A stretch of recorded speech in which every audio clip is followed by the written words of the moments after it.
Salam, mən bugün fiziki kolloid kimya kolloid kimya 2 fənnindən öz imtahan suallarımı danışacağam.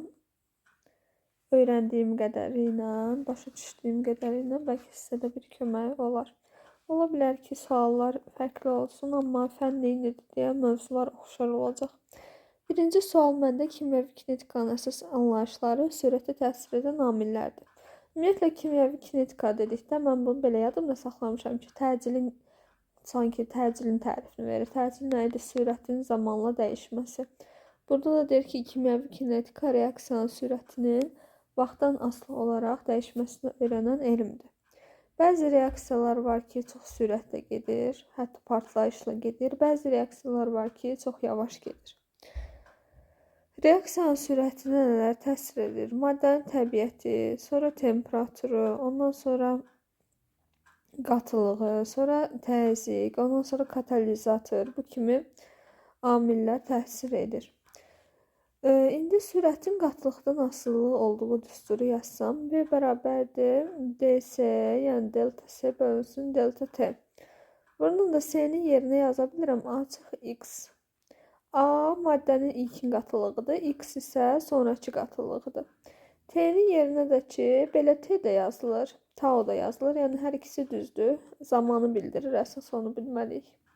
Bəzi yerlərdə T yazılır, bəzi yerlərdə tau.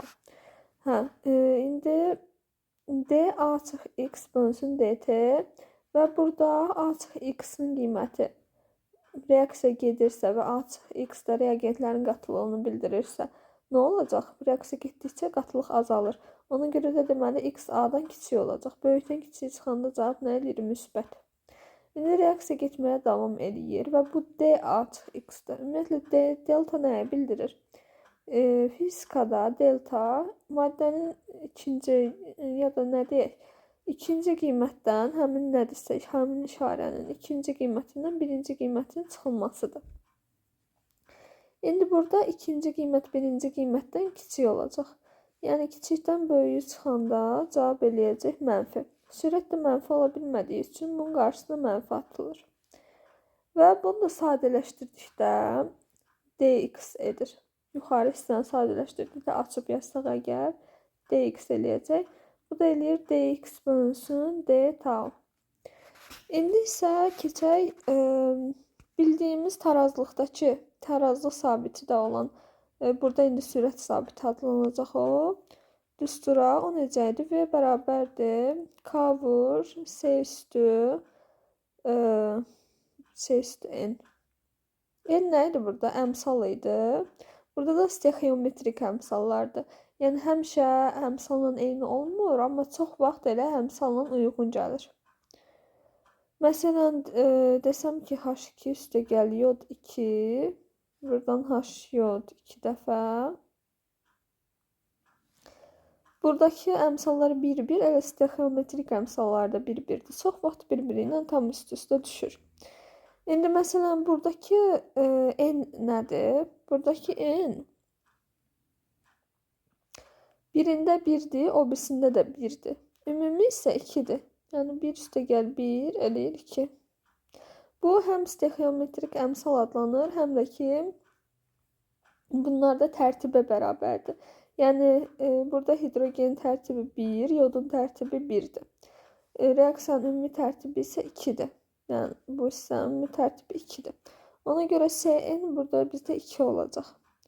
Yəni V bərabərdir K vur S üstü 2. Bu bizdə 2 tərtibli reaksiya olduğunu bildirir. Və yenə S-nin yerinə açıq X yaza bilərik. Yəni açıq X üstü N. İndi bizə bu əsas 2 düsturu saxlayaq. Aldığımız 2 düstur, yəni dx böl dt olan, dta olan və K vur açıq X üstü N olan. Bu düsturları bir-birinə bərabərləşdiririk. İndi baxaq hansı üçün yazaq. Bir tərtibli üçün yazaq, çünki N-in yerinə indidən qiymət qoyaq ona görə. Əgər bir tərtibli üçün yazsaq nə olacaq? Elə K vur açıq X olur. Üstü 1 olduqda özü edir. Bərabərləşdirsək, dx bölünsün d tau bərabərdir K vur açıq x. Ondan sonra ben geçeyim buraya. Devamını buradan yazacağım. Çünkü o düsturlar bize lazım olacak. Dx bölünsün d tau. K vur açıq x'e beraber oldu. Şimdi buradan da k d tau'nu birlikte qoyuruq bir tərəfə. Bunun səbəbi nədir? Buradan da k-nı tapacaq sonra sürət sabitini. Ona görə bizə lazımdır. K d tau bərabərdir. Dx bölünsün açıq x. Sonra isə bunu integrallayırıq. Nəyə görə? Bu diferensiallardan azad olmaq üçün. Diferensialları silmək üçün integrallayırıq. O da eləyir. K tau bərabərdir. Bu hissə isə bilirik ki biz ümumiyyətlə tərtiblərdən, integrallamadan nə eləyir bunun qiyməti? Mənfi ln açıq x. Və üstə gəl bir konstant da yazırıq. Bu konstantı niyə yazırıq? Konstant bizdə sabitdir. Bunu ona görə yazırıq ki, məsələn 2a üstə gəl 5 olsa, bunun tərtibini tapsaq, yalnız 2 eləyir. Yəni buradakı 5 yoxa çıxır. Burada isə sanki bu hissə o 2 halıdır. O 2 halından əvvələ qayıtmaq üçün buradakı 5'i bilmir yaxın neçədir. Onun yerinə konstant yazırıq. Bu sabit onun üçündür. İndi konstantı tapmaq üçün də buranı həll eləyək. Konstantı saxlayaq bir tərəfdən. Nə olacaq?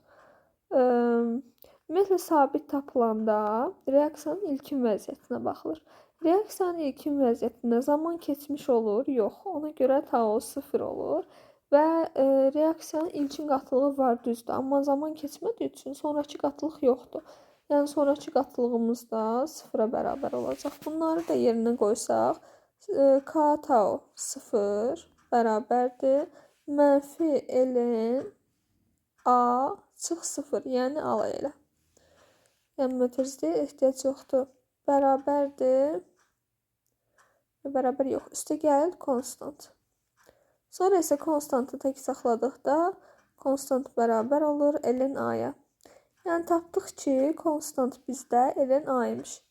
Ondan sonra gətiririk, qoyuruq yerinə.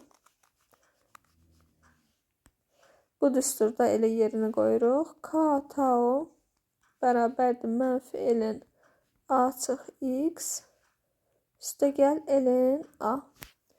İndi burada nə görürük? Ln a böl b-nin düsturunu görürük. Nəyə bərabər idi bu? Ln a çıx ln b. Burada da baxın ln a çıxılsın ln b. Deməli bunu nə şəklində yaza bilərik? A böl b şəklində yaza bilərik. K tau bərabərdir ln a bölünsün a çıx x. Sonra isə buradan artıq çıxartsaq ki biz k nəyə bərabərdir? Bu bizdə sürət sabitin qiyməti eləyəcək. K bərabər olur 1 böl tau ln a bölünsün a çıx x-ə. İndi isə yarım parçalanma dövrünü tapaq. Yarım parçalanma dövrü nədir? Bunu silirəm indi buradan. Yarım parçalanma dövrü tau 2'də 1 şəklində yazılır. Və yarım parçalanma dövrü zamanı a çıx x bərabər olur a böl 2'yə. Yəni dediyimiz kimi elə yarım parçalanma dövrü deyirik. Burada da odur, maddənin yarısı parçalandıqda a çıx x da onun yarısına bərabər olar da. Elə məntiqlə də yadımızda saxlaya bilirik. Ln a burada da a çıx x a böl 2'yə bərabərdir. Yerinə qoyduqda a'lar ixtisar getdi. Ln 2 vurulsun. Buradan k'nı da bu tərəfə gətirəndə 1 böl k. Və ln'i də loqaritmaya keçiririk. Niyə? Çünki əvvəllər indiki müasir hesablamalarda, müasir qrafiklər qurulan zaman vacib deyil ki, onluq loqaritmaya keçək. Amma əvvəlki hesablamalarda Bu vacib idi ki, hesablamalar eləyinlə çox çətin olurdu onu qrafikə çevirmək. Amma onluq loqaritmada daha asan da olurdu. Ona görə də bunu onluq loqaritmaya keçiririk. O da eləyir. Yəni belə oxuyum. Tau 2-də 1 bərabərdir. Burada nə qalıb? 1 bölü k. Elə 1-in də yerinə ədədi yazsaq.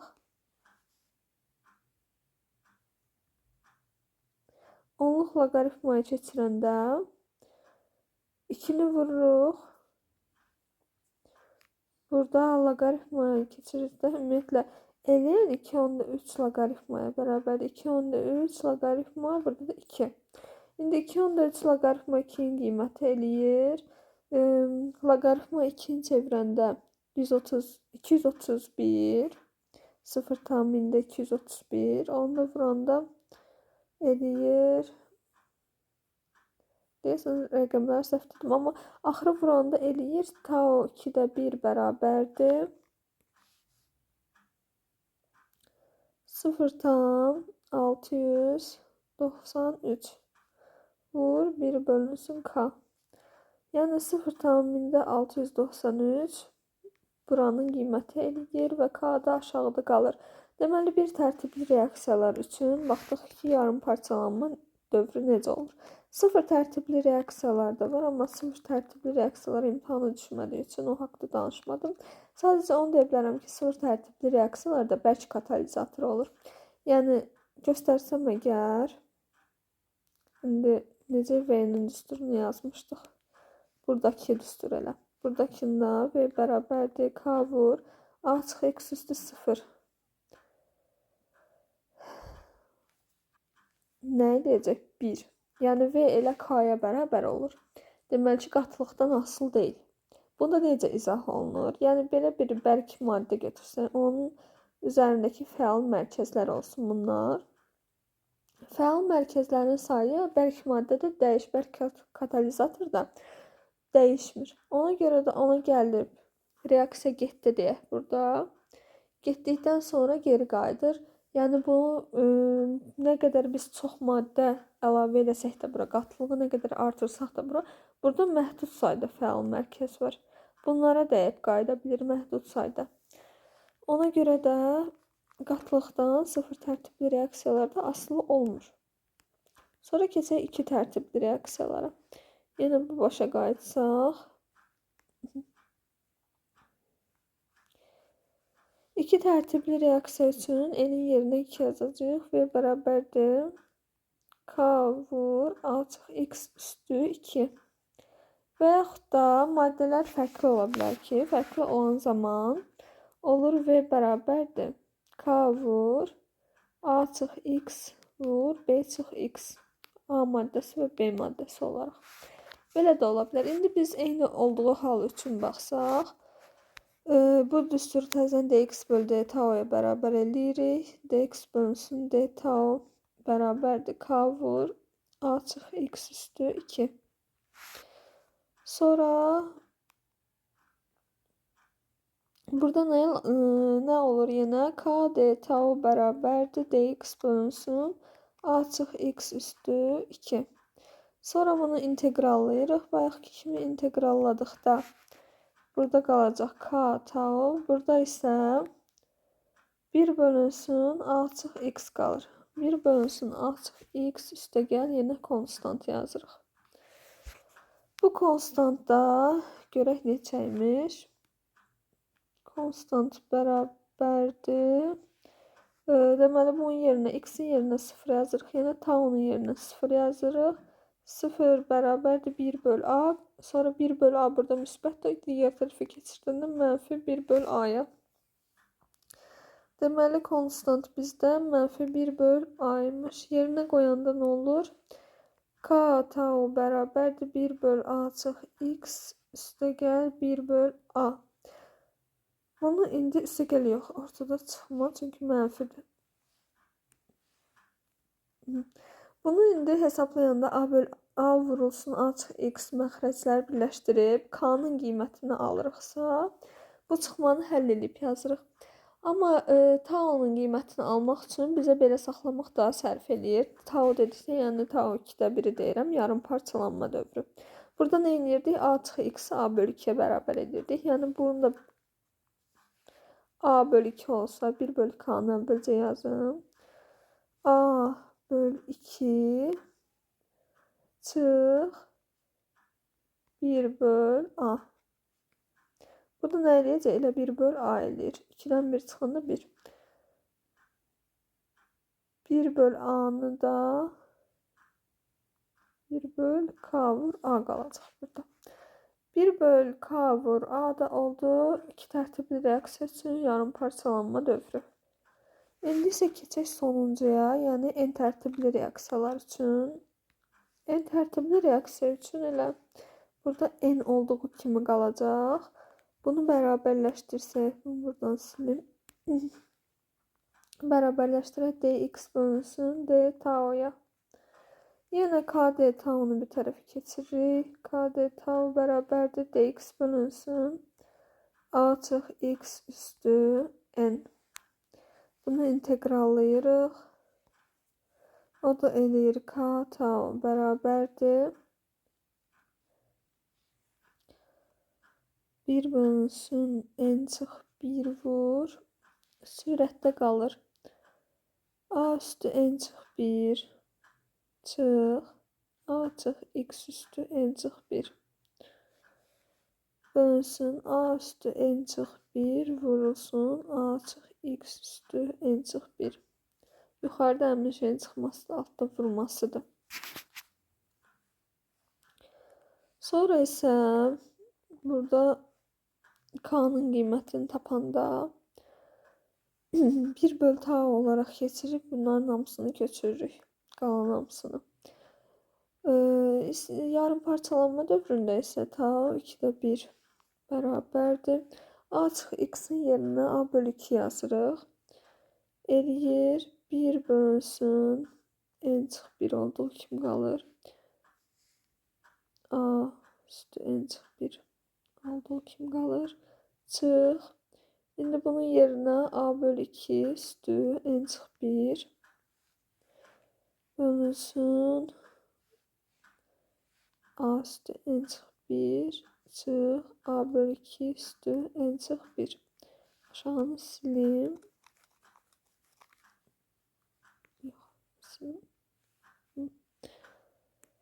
Deməli, nə oldu burada bizdə? Tau 2-də 1 bərabərdir. 1 bölünsün n çıx 1.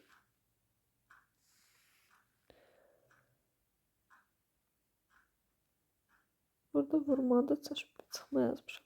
Elə buranı həll edəsək birinci. A vurulsun a üstü n çıx 1. Vur. Burada nə olacaq? A bölü 2 üstü n çıx 1. 2-ni yuxarı keçirə bilərik. Yəni a-nın üstü n çıx 1. 2-ni də yuxarı keçirsək. Burada mən təsdiqdən 2 yazım. Burada qaldı a üstü n çıx 1 çıx. A bölü 2 üstü n çıx 1. Yəni a üstü n çıx 1 bölünsün 2 üstü n çıx 1. Sonra burada a üstü n çıx 1'in mötərizə xaricinə çıxarsam nə qalacaq? 2 vur a üstü n çıx 1. İçəridə qaldı 1 çıx. 1 bölünsün 2 üstü n çıx 1. Aşağıda da a üstü n çıx 1'in kvadratı 11 ilə getdi. Qaldı a üstü n çıx 1'in 1'i. Ondan sonra da bu da bərabərdir. Buralarda səhvim mən 2 üstü n çıx 1'i yazmamışam. N çıx 1'i də yazdıqda artıq bunu vursam mötərizənin içinə nə eləyəcək? 2 üstü n çıx 1 çıx 1. 2 üstü n çıx 1'i məxrəcə vurduqda 1 qalacaq. Böl a üstü n çıx 1. Bu da oldu yarım parçalanma dövrünün qiyməti. Bunlar məndəki 4 sual idi. İlk 4 sual, yəni Birinci sual kimya və kinetikanın əsas anlayışları, sürətə təsir edən amillər. İkinci sual bir tərtibli və iki tərtibli dönməyən reaksiyalar. Üçüncü sual iki tərtibli dönməyən reaksiyalar. Üçüncü isə dördüncü en tərtibli dönməyən reaksiyalar. Sonra məndə bir tərtibli dönən reaksiyalardır. Bir tərtibli dönən. Belə reaksiyalara ən çox izomerlərin qarşılıqlı çevrilmələri göstərilir. Yəni sxemdə belə göstərilir ki, D-mentan, L-mentan şəklində, yəni L izomer, D izomer bir-birinə çevrilməsi. Belə reaksiyalara ən çox dönən reaksiyalara aiddir, bir tərtibli dönən reaksiyalara. Və bunlarda belə getdiyi üçün, sxem belə olduğu üçün reaksiya eyni zamanda hər iki istiqamətdə gedir. Ona görə də onun sürəti düz və əks istiqamətdə gedən bir tərtibli reaksiyaların sürətləri fərqinə bərabər olur. Düzünə və əksinə gedən. İndi yazsaq ki, mənfi D açıq X bölünsün DT. Yaxud da bunu indidən dx bölü dt yazsaq. Dx bölü dt bərabər olur. K vurulsun açıq x çıx K vur B üstə gəl x. Bu şəkildə olur. Buradan da biz tapırıq K1 üstə gəl K2. K1 üstə gəl K2 eləyir 1 bölü tau ln A bölü açıq x.